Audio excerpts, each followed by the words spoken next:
spokesperson of the Congress party, and PKD Nambiar, a political analyst whose views lean towards the BJP, are with us on the broadcast. Mr. PKD Nambiar, do you want to respond to that?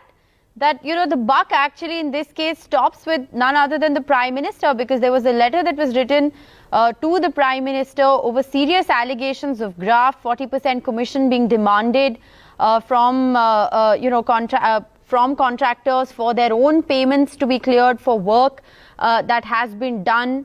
That scathing letter that was written, the fact that a BJP worker who's a contractor has committed suicide. He's written some very scathing things in that suicide note. The Karnataka police themselves have named Mr. Ishwarappa as accused number 1, and more importantly, we had the head of the Contractors Association actually coming out and confirming that yes, this culture of paying bribes for payments to be cleared actually exists. Why has no action been taken?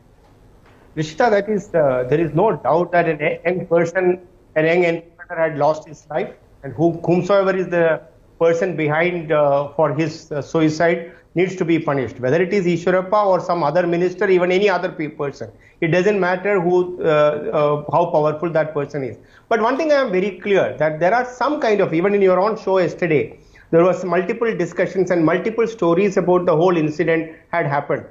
So what led to the suicide? There is different stories were there in the public domain in various channels. In multiple discussions are happening. So I think we must respect the person who has lost his life, who had to take that extreme step. And I would always say that I give the benefit of doubt to him than giving the benefit of doubt to the minister. But in the meantime, it is also very, very important that nobody in government do perform a contractor will never work unless and until he had been given a work order. Will you do it? Will I do it? Or anybody else do it? I have an agency who works in Karnataka in Bangalore office.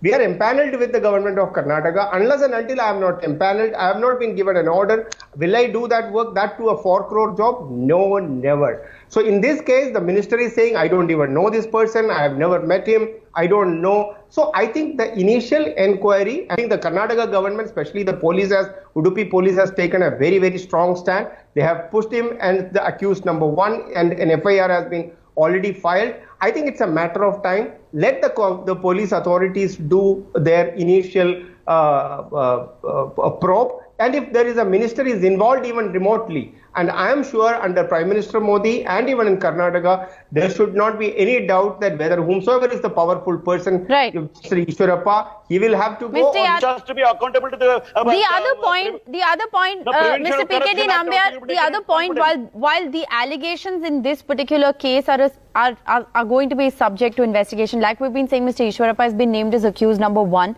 and one sincerely hopes that there's going to be free and fair investigation, irrespective of the fact that he's a minister. The other point is what the Bengaluru Contractor Association, the president of the Contractor Association, has actually come on record and told NDTV that this culture of bribes exists. Isn't that just enough for there to be an investigation into what this entire 40% commission culture is all about?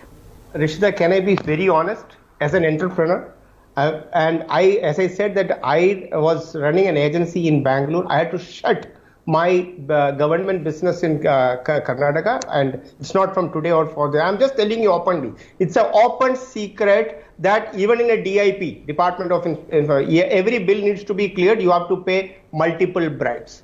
This existed not from today for so long. So now, even now, if it is existed, whether it is even the BJP government or a Congress government, it doesn't matter. But you're saying that a culture of bribes exists. Now it has come to light, and perhaps the worst possible way where a man's life has been lost. Isn't that reason enough for heads to roll, for there to be strict action taken, for a message to be sent out by none other than the central leadership that this culture of bribes is not going to be acceptable? We're going to wait and see what action is taken in the coming few hours against the minister, if at all any. I'm afraid I'm completely out of time. Thank you, gentlemen.